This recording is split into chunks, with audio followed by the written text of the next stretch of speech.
Hello, and welcome to Modern Skills in English. Today, we're talking about something almost every student experiences, the 3 p.m. crash. That moment in the afternoon when your brain just stops working. It's more than just feeling tired, Sarah. It's like a wall. 1 minute I'm reading, and the next I'm staring at the same sentence for 5 minutes. My eyes are open, but my brain has left the building. And the worst part is the guilt. I feel like I'm wasting time, that I should be able to push through it. Why can't I just focus? That feeling of guilt is so common. We blame ourselves. But what if that crash isn't a sign of weakness? What if it's a predictable signal your body is sending you, and we just haven't learned how to read it? A signal? It feels more like a system failure. Most students think the solution is more willpower, more coffee, more discipline. They try to fight the crash. But the real problem isn't how hard you're fighting. It's that you're fighting the wrong battle. This isn't about forcing yourself to study. It's about learning how to manage your energy. I just thought energy was something you either have or you don't. I wake up, I have a certain amount, and then it runs out. That's the belief that keeps so many students stuck. Let's start with the most common suspect, lunch. Many students believe a big lunch makes them sleepy. Yes, exactly. I have lunch around 1 p.m., and by 3 p.m., I'm useless.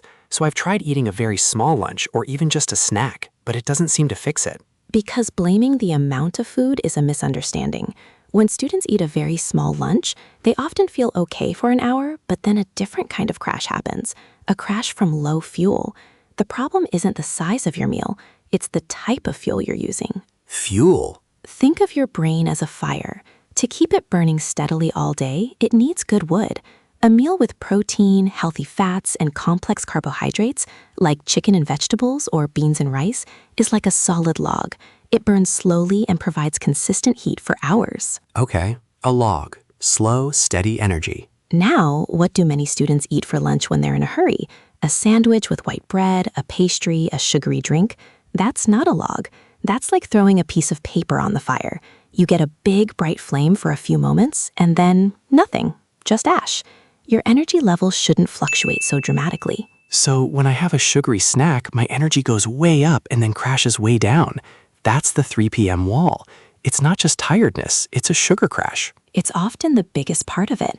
Your body releases a lot of insulin to handle the sugar, and that process itself can make you feel very sleepy. You're not lazy. Your body is just doing its job based on the fuel you gave it. That makes sense. But what about when I've had a good lunch, a healthy lunch, and I still feel that wall approaching? My first instinct is just to stay at my desk and force myself to keep working. The famous push-through strategy. It feels like the right thing to do. Quitting feels like failing. I understand why it feels that way. Our culture celebrates people who work for hours without stopping. But what does pushing through actually look like? Are you really learning? Honestly, no. I'm rereading the same paragraph. I'm highlighting things without understanding them. It's fake work. I'm at my desk, but my brain isn't. Exactly. And that fake work is incredibly expensive. You completely deplete your remaining mental energy for zero results. It's like spinning the wheels of your car in deep mud. You burn a lot of fuel, you make a lot of noise, but you go nowhere. So forcing myself to study when I'm exhausted is actually making me more exhausted. Precisely. The alternative isn't to give up for the day. The alternative is a strategic pause. Your focus is like a muscle. You can't lift a heavy weight for 3 hours straight without a break. You lift, you rest. You lift, you rest. That rest isn't weakness. It's part of the process of building strength. So a break isn't procrastination? A strategic break is the opposite of procrastination. A 5-minute break where you stand up, stretch, look out a window, or drink a glass of water is like plugging your brain into recharge. It's what allows you to sustain your effort for the next block of work. Pushing through when your battery is at 1% is what leads to burnout. Okay, so the food I eat is the quality of my fuel, and taking breaks is like recharging. But there's a third piece I rely on, coffee. When I feel the crash coming, I get a coffee, and I tell myself I'll just catch up on sleep later. Borrowing energy from tomorrow. This is another trap.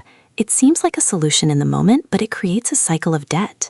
Energy debt? Yes. When you use caffeine late in the day to power through, it often affects the quality of your sleep, even if you fall asleep easily. You get less of the deep, restorative sleep your brain needs, so you wake up the next day already feeling a little tired. And when I wake up tired, I don't have the energy to make a good breakfast, so I grab something sugary and quick. And that sugary breakfast leads to a mid-morning crash, which makes you want more coffee. And that makes the 3 p.m. crash even more likely.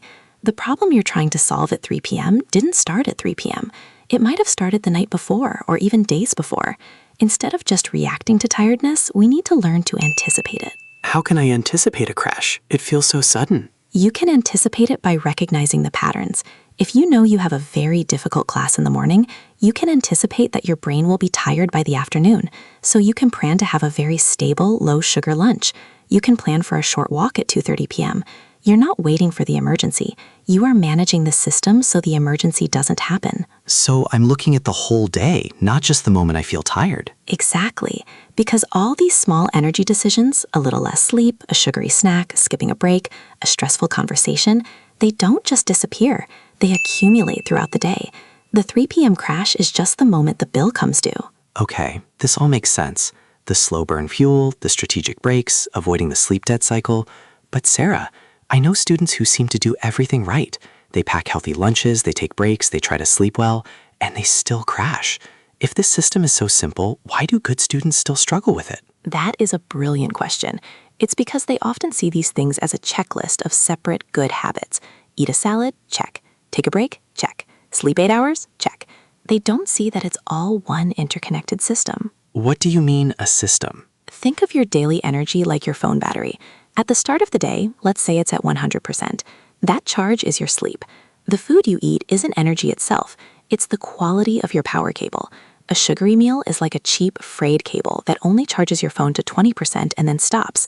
A healthy meal is a high-quality cable that provides steady power. Okay, sleep is the starting charge. Food is the charger. And everything you do during the day is an app running on your phone. Studying is a big app that uses a lot of power. But so is worrying about an exam. So is scrolling through social media. So is feeling guilty about not studying. All these apps are training your battery. The 3 p.m. crash is simply the moment the total drain from all your apps becomes greater than the power you have left. It's not one thing. It's the total load on your system. So it's not my fault. It's just math. I've been running the study app, the worry app, and the guilt app all at the same time on a bad charger after not fully charging my phone overnight. The crash isn't a surprise. It's predictable. Exactly. And when you see it as a system, you find new places to make changes. Maybe you can't study less, but maybe you can reduce the power drain from the worry app by spending 5 minutes writing down your thoughts. That's managing the system. So if I want to sustain my energy, I need to look at the whole picture. I need to anticipate that after a hard morning, my energy will naturally fluctuate downwards. So I should plan a break, not wait until I deplete my battery completely. You've got it. And you stop letting those small debts accumulate day after day. You start each day with a clean slate. It's strange. I always thought that tired feeling was a message from my body saying, you're not smart enough or you're not working hard enough. But it's just a signal, like a low battery warning on a phone. It's not judging me. Exactly. It's not a moral failure. It's just a data point. And now you know how to read the data. That feels like a relief. Hello to everyone listening. If this conversation was helpful, we'd love to know what other student challenges you're thinking about. Let us know in the comments below.